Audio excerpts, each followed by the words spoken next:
Pemirsa, Anda kembali di Damai Indonesiaku. Nah, kita masuk dalam segmen Bincang Keluarga.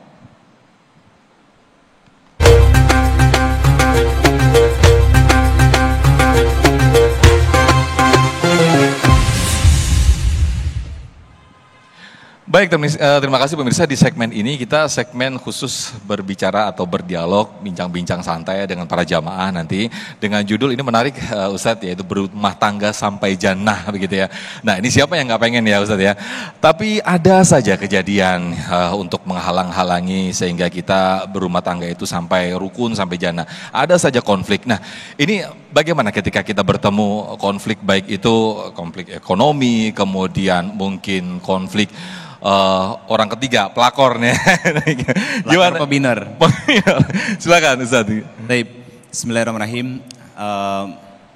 Ayah bunda sekalian yang dirahmati Allah Subhanahu wa taala dan para hadirin serta jamaah. Konflik itu pasti ada. Karena konsep menikah itu bukan berarti menjamin kebahagiaan, tapi pernikahan itu pasti akan mengundang keberkahan. Itu kunci awalnya dulu. Nah, bagaimana keberkahan itu bisa kita dapatkan? Dengan sama-sama antara suami dan istri itu semakin mendekatkan diri kepada Allah. Kenapa konflik itu muncul? Sebetulnya sederhana jawabannya. Karena banyak dari kita saat menikah modalnya dua, Mas. Satu modal cinta, yang kedua modal pekerjaan, status sosial. Tapi lupa dengan yang ketiga, apa? Tentang ilmu. Bagaimana menjadi seorang istri, bagaimana menjadi seorang suami, konflik manajemen, bagaimana menghadapi suami ketika kondisinya sedang tidak baik-baik saja. Bagaimana seorang suami menghadapi seorang istri yang sedang tantrum. Nah, yang tantrum itu bukan anak. Oh, jadi bukan bayi aja ya? Bukan, ibu-ibu juga banyak yang tantrum. Kelakuannya unik gitu kan. Karena memang secara dasar seorang perempuan itu punya karakter kekanak-kanakan walaupun udah tua. Walaupun udah nenek-nenek gitu. Nah, disinilah kita sama-sama belajar sama pasangan kita untuk betul-betul memahami. Karena proses ta'aruf itu bukan hanya sebelum nikah. Ya. Proses ta'aruf sebelum nikah dilakukan agar kita yakin dengan apa yang kita pilih. Nah, yang paling panjang adalah ta'aruf dalam pernikahan.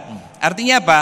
Kita semakin mengenal pasangan kita agar betul-betul tenang dan nyaman saat menjalani rumah tangga ini. Artinya gini, kita kenal betul kondisi-kondisi yang tidak baik-baik saja dari pasangan kita, sehingga tidak ada ruang bagi pasangan kita untuk mencari telinga di luaran. Ya. Itu yang masalah. Nah, sekarang kenapa konfliknya nggak kunjung selesai juga? Nah, sebetulnya sederhana. Kenapa kita dengan pasangan kita hubungannya renggang? Itu isyarat dari Allah bahwa sebetulnya hubungan kita dengan Allah pun sedang renggang saat itu. Maka hal pertama yang harus kita lakukan adalah memperbaiki lagi hubungan kita dengan Allah. Semakin dekat dengan Allah, memperbaiki bukan hanya kuantitas, tapi yang paling penting adalah kualitas. Diajak istrinya, diajak suaminya buat duduk di majelis ilmu, ketemu guru-guru, ya kan? Kemudian ilmunya diamalkan, dan yang paling penting adalah belajar untuk mudah saling memaafkan. Baik, Masya Allah. Ini yang sering terjadi Ustadz, mungkin di kalangan kita juga. Ketika konflik itu terjadi di antara suami istri.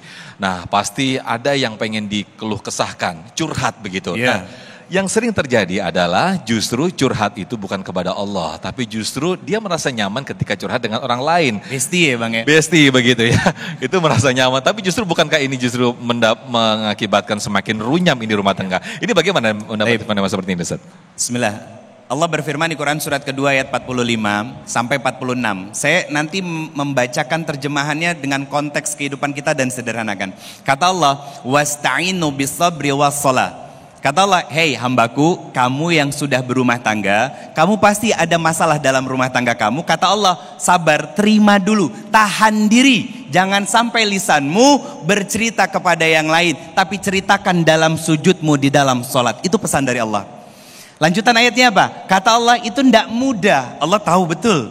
Allah kasih masalah, Allah kasih solusi, Allah tahu. Kata Allah, itu tidaklah mudah bagi kalian, kecuali apa? Orang-orang yang khusyuk. Siapa orang yang khusyuk? Yang bisa menikmati setiap ibadahnya, yang bisa menikmati setiap sujudnya.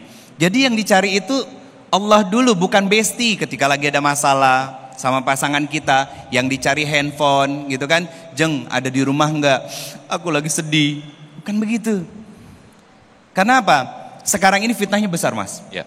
Karena kita nggak langsung kembali kepada Allah, tapi kembali kepada handphone untuk mencari pertolongan. Padahal apa? Mereka hanya bisa mendengar keluh kesah dan masalah kita, tapi tidak bisa menghadirkan solusi dalam kehidupan kita. Tapi Allah ketika menjanjikan sujud kamu, sujud sama aku. Karena apa? Masalah ini datang dengan izinku, maka setiap masalah yang hadir aku yang akan menyelesaikannya juga dengan izinku.